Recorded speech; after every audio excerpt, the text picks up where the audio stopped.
So hello, what's up mga ka-J-Vlog? Welcome ulit sa panibagong video. So sa video na to, medyo matagal na ako hindi gumagawa ng review about sa Huawei smartphone. It's been 2 years.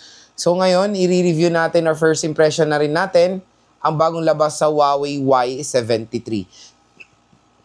Maganda kaya to? Sulit kaya ang kanyang specs? Sana mga ka-J-Vlog, check natin.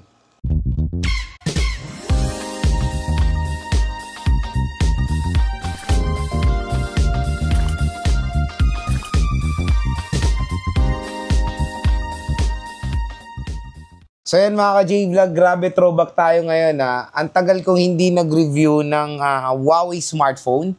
So the last time na nag-review ako ng Huawei smartphone is year 2023. So it's been 2 years, grabe napakatagal na, and this time may bagong labas nga ang Huawei, which is itong Huawei Nova Y73.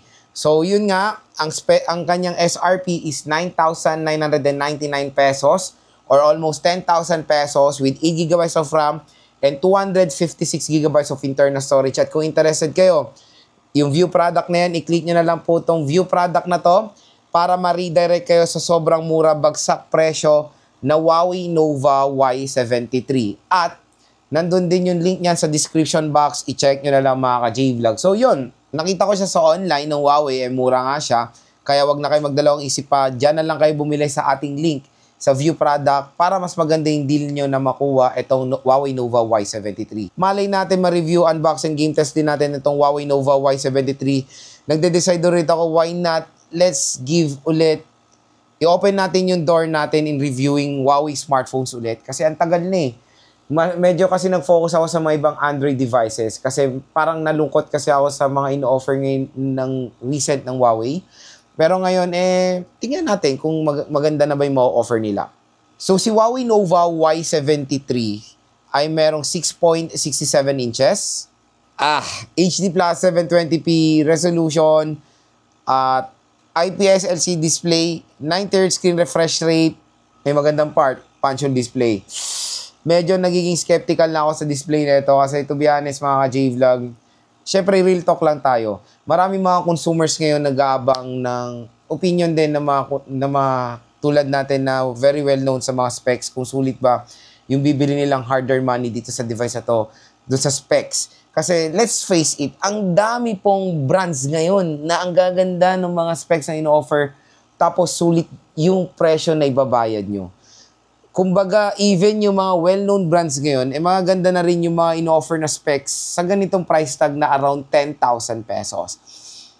So, yon, the Huawei Nova Y7, mamaya, bibigay ko naman yung first impression thoughts ko dyan. Pero again, so yun, operating system niya is EMUI 12. Parang, yung EMUI 12, ang tagal ko nang naririnig yan matagal ng OS ng Huawei yan. So, I don't know kung okay pa ba yung software na yan. Kasi chinek ko rin siya sa ibang site. Yes, is EMUI 12 siya na outdate na lumang OS na ng Huawei yan. So yun nga, syempre when it comes sa Play Store, definitely wala pa rin Play Store ang Huawei. Meron namang mga ibang option, parang doon sa mga ni-review ko before na yun nga, meron silang pwedeng siyang sa yung Huawei App Gallery. Huawei App Gallery is the 3rd largest app gallery in the world. So, syempre, first and second yung iOS and Google.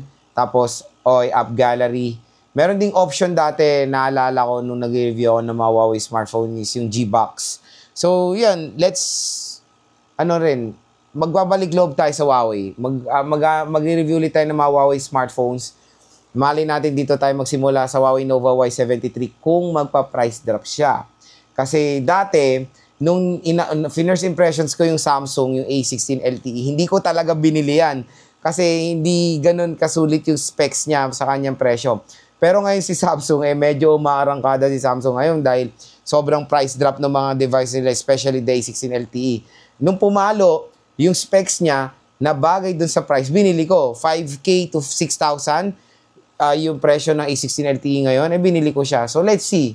Let's hope na bumaba rin ang presyo nitong Huawei Y73 kasi parang binabasa ko pala yung spec sheets nito, medyo nagiging skeptical na ako sa specs na ma-offer ng Huawei Nova Y73. Next chipset is the high silicon Kirin 710A with an octa-core CPU with a clock speed of 2.0 GHz and sa GPU niya is Mali G51. So GPU-wise, G51 is na-try na rin natin yan before. G52 na rin ang more uncommon ngayon and G57 eh. So G51, yes, it can play games naman. It's not a slow chipset. So clock speed niya 2.0 GHz. More on common na ganyang clock speed is around 5 to 7,000 pesos, mga ganyan. Pero again, hindi po mabagal na chipset yung high silicon Kirin 710A. Yun naman ang maganda doon. Pero siyang 50 megapixel main camera with an 8 megapixel front-facing camera. So sa 50 megapixel, malaki rin naman yan. So 50 megapixel, good addition yan dito sa Huawei Nova Y73. And ilang beses na rin ako nakapag-try, of course, na mga Huawei smartphones. Hindi ako binigo niyan sa camera. So asahan natin itong Huawei Nova Y73 makakapagbigay sa atin to ng outstanding camera performance, lalo-lalo na 50 megapixel ang ma-offer niya. Mababa rin ang aperture na good for low light shot, f1.8 aperture. So meron siyang dalawang biometrics which is face unlock at fingerprint scanner, at yung fingerprint scanner niya ay side-mounted. Pagdating sa battery, dito hataw ang Huawei Nova Y73. Ang battery niya is 6,620 mAh na removable battery with 45-watt fast charging. 40-watt fast charging, grabe. Hands down tayo sa battery na ma-offer ng Huawei Nova Y73. Napakalaki mga ka-J-Vlog. Definitely, merong target consumer ngayon si Huawei when it comes dito sa kanyang device. And sa RAM at ROM niya, meron siyang 8GB of RAM nga and 256GB of internal storage. And meron siyang IP rating din na usually more on common na natin talaga nakikita, IP64 water and dust resistant.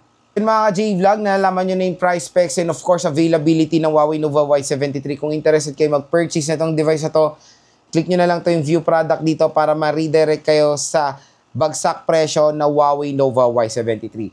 So, first impression ko dito. So, syempre, dito sa ating first impression, magiging real talk tayo. Sabihin na naman na iba, wala naman yung device, bakit ka mag-first impression?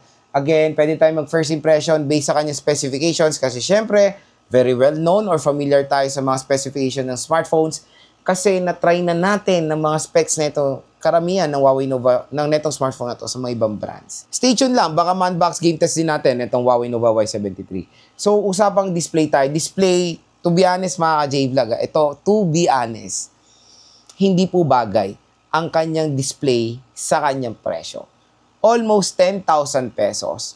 HD plus 720p resolution.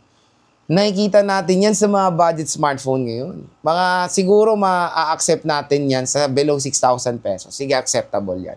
Pero 10K, grabe, sa 10K ngayon, Infinix, even Samsung nag-o-offer ng mga gandang display ng smartphone, Full HD plus 1080p. Take for example, yung A16 LTE, yung SRP niya before. Super AMOLED display. Full HD plus 1080p resolution. Pero dito, 10K, HD plus 720p, IPS LCD display, 90Hz screen refresh rate. So again, when it comes to the specs ng Huawei Nova Y73 sa display, is pang budget smartphone po siya. So again, let's hope na mag-price drop si Huawei dito sa Huawei Nova Y73. Malay natin in the next few months, mag-mega price drop si Huawei dito, mag 5K, 6K, babagay na po ang specs niyan sa kanyang presyo.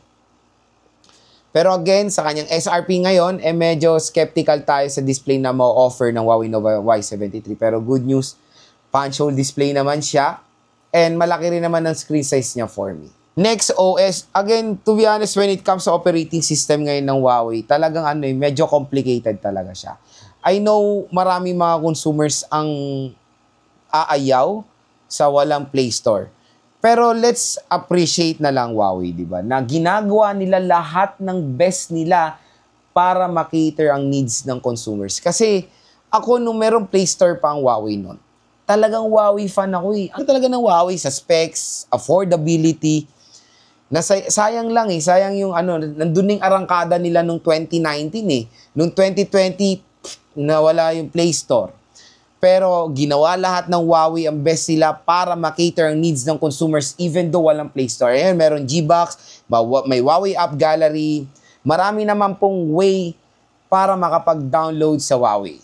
Nakapag-try na ako ng mga several Huawei smartphones, naging daily driver ko. So far, okay naman. Pero hindi natin masisisi ang mga ibang consumers. Bakit pa ako hindi natin masisisi mga ibang consumers. Ang dami pong pwede nilang pagpilian na smartphone na merong Google Play. Pero yung iba, syempre, marami pa rin consumers ang nagtitiwala sa brand ng Huawei tulad ko. Huawei fan ako matagal na. Pero syempre, dito sa video na to, hindi tayo magiging bias. Real talk lang tayo dito. EMUI 12 is napakatagal na pong operating system ng Huawei. Yun lang, medyo nakakalungkot lang kasi I think merong bagong OS ang Huawei, Harmony OS. Na-try ko na yan before yung Harmony OS. Pero bakit dito sa bagong labas sila na smartphone is EMUI 12 siya na matagal ng OS ng Huawei. I think EMUI 12, nasaksihan ko yan 2021, 2020, mga ganun yan eh. Yun lang, nagulat lang ako, hindi siya Harmony OS, di ba? Yun yung latest ngayon eh. Yung chipset, tulad ng sinabi ko sa inyo, based sa kanyang specs sa chipset, it's for an budget smartphone din. Octa-core CPU with a clock speed of 2.0 GHz, Mali G52, ayan, ay Mali G51. Siguro, babagay siya sa 7, 6, or 5,000 pesos price segment. Pero, hindi ko sinasabing bagal yung chipset na yan. Maganda rin yung chipset na yan. Snappy rin siya. Hindi po siya, kumbaga, delay of opening of apps, ganon. Snappy rin naman siya kasi 2.0 GHz. And yung GPU niya is Mali G51 na na-try naman natin yan before for gaming. And sa mga modern games today, MLCOD, mati kaya rin naman ng high silicon keyring. Next mga ka-J-Vlog, yung design for me sa Huawei Nova Y73 is, siya, parang nare-resemblance niya dito yung Huawei P50. So, maganda naman yung design nito for me. And to be honest, lahat ng mga Huawei smartphone na na-try ko, hindi po ko binigo niyan when it comes sa design. Especially dito na ngayon sa Huawei Nova Y73, maganda rin naman yung mga offer na design nitong smartphone na to. So again, marami rin mga consumers ang unang tinitignan when buying a smartphone is design and aesthetic. Magugustuhan nyo rin naman matik ang design ng Huawei Nova Y7. Next mga ka-J-Vlog, battery. So ito yung main selling point ng Huawei Nova Y73. Battery, 6,600, umirit pa, 20 mAh.